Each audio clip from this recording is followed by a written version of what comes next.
ہر طرف دنیا زندگی چل رہی ہے، لیکن اس کو یہ نہیں پتا ہوتا کہ اس کا نام مردوں کی فہرست میں داخل ہو چکا ہے، اس کا نام مردوں کی فہرست میں داخل ہو چکا ہے۔ اور ایک اور روایت ہے، فرماتے ہیں حضرت عطا بن یسار رحمہ اللہ سے مروی ہے، جن کے شروع میں تذکرہ کیا گیا، فرماتے ہیں کہ شب برات میں اللہ رب العزت کی جانب سے، شب برات میں اللہ رب العزت کی جانب سے ملک الموت یعنی اسرائیل ان کا مشہور نام ہے، اور قرآن کریم میں ان کا نام ملک الموت کہا گیا، موت کا فرشتہ، ان کو ایک فہرست دی جاتی ہے، اور ان سے یہ کہا جاتا ہے اللہ جل جلالہ کی طرف سے کہ بھئی اس فہرست میں جس جس کا نام ہے اس سال اس کی روح قبض ہو جانی ہے۔ چنانچہ کوئی بندہ درخت لگا رہا ہوتا ہے، کوئی بندہ شادی کر رہا ہوتا ہے، اور کوئی تعمیرات کر رہا ہوتا ہے، زینے کے سامان بیان کر رہا ہے کہ میں نے یہاں رہنا ہے 10 سال 20 سال، اس کی ذہن میں یہ ہوتا ہے، لیکن اس کا نام مردوں کی فہرست میں لکھا جا چکا ہوتا ہے۔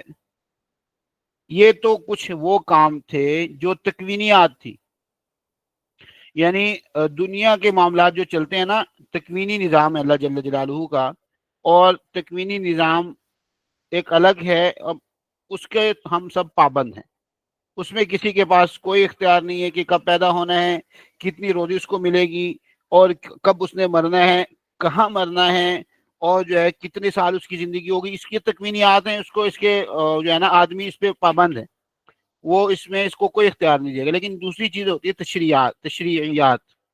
تشریعات سے مراد یہ ہوتا ہے کہ جو چیزیں اس نے دنیا میں کرنی ہیں اس کو اللہ نے اختیار دیا ہے کہ بھئی نیک کام بھی کر سکتے ہو اور گناہوں کے کام بھی کر سکتے ہو، اب آگے تمہاری مرضی ہے کہ جو کرو گے اس کے مطابق تمہیں اجر اس کا مل جائے گا۔ تو تکوینیات کے حوالے سے تو اس رات میں یہ کام ہوتے ہیں، لیکن اس کے علاوہ اور کیا ہوتا ہے؟ فرمایا عام بخشش، یہ رات عام بخشش کی رات ہے۔ حضرت ابو بکر رضی اللہ تعالیٰ عنہ سے روایت ہے کہ نصف شعبان کی رات کو اللہ رب العزت آسمان دنیا کی طرف نزول اجلال فرماتے ہیں، اور اس شب ہر کسی کی مغفرت کر دی جاتی ہے سوائے مشرک اور کینہ پرور کے۔ اللہ جل جلالہ کا آسمان دنیا کی طرف نزول، دیکھیں نزول کا ایک مطلب تو جو لغوی ترجمہ ہے وہ تو ہے اترنا، لیکن کہ اللہ جل جلالہ کے بارے میں جب اترنا، بیٹھنا، کھڑے ہونا، یا ہاتھ یا پاؤں، اس طرح کے جو بھی الفاظ استعمال ہوتے ہیں، اس سے وہ اس طرح کا اترنا وغیرہ مراد نہیں ہوتا جس طرح ہمارا ہے کہ ہم سیڑھی پہ ہیں نیچے اتر آئے، بھئی اس طرح اترنے کے لیے تو ایک جسم کی ضرورت ہوتی ہے۔ اللہ جل جلالہ جسم اور جسمانیات سے پاک ہیں، ان کو کہتے ہیں متشابہات، کہ اگر اس کا لغوی معنی لیا جائے تو یہ مطلب بنتا ہے، لیکن اس کے لیے جسم کا ہونا ضروری ہے، اور جسم اللہ کے پاس، اللہ جسم تو محتاجگی کی علامت ہے، یہ ہمارا جسم ہے، ہم اس کے محتاج ہیں، تھوڑا سا کوئی مسئلہ ہو گیا، یہ کئی چیزوں سے مل کے بنا ہے، مرکب ہے، جو مرکب ہوتا ہے اس نے ختم بھی ہونا ہوتا ہے، اور اللہ جل جلالہ تو ہمیشہ سے ہیں اور ہمیشہ رہیں گے، اللہ جل جلالہ جسم سے پاک ہیں۔ تو یہ جو باتیں ہوتی ہیں متشابہات ہوتی ہیں، مطلب اس کا یہ ہے کہ اللہ جل جلالہ کی خاص رحمت اس کی طرف متوجہ ہوتی ہے، اور عام دنوں میں تہجد کے وقت، یعنی رات کے اگر 3 حصے کیے جائیں تو سب سے افضل حصہ اس کا تیسرا حصہ ہے، اس میں عبادت کرنا۔ تو عام راتوں میں تو وہ افضل والی جو افضلیت والا حصہ ہے وہ آخری ہوتا ہے، لیکن اللہ جل جلالہ اس رات میں ساری رات کو جو ہے اسی کھاتے میں، اسی کیٹیگری میں لے آتے ہیں کہ مغرب کے بعد سے جو عبادت شروع کرے تو اس کو اتنا ہی ثواب ملے جو رات کے آخری پہر میں اٹھ کر عبادت کرتا ہے۔ تو اس کی عام بخشش ہوتی ہے، سب لوگوں کی بخشش، اللہ جل جلالہ فرماتے ہیں اس کو بھی معاف کر دو، اس کو بھی معاف کر دو، لیکن کچھ لوگ ہیں جن میں سے 2 کا تذکرہ تو ابھی یہاں پہ آ گیا ہے، البتہ باقیوں کا تذکرہ تفصیلی جو بات ہے وہ انشاءاللہ اگلی سلائیڈز میں آ جائے گی۔ 2 لوگوں کے بارے میں تو بتا دیا کہ مشرک اور کینہ پرور، اور فرمایا کہ بنو کلب کی بکریوں کی تعداد کے برابر لوگوں کی بخشش کی جاتی ہے۔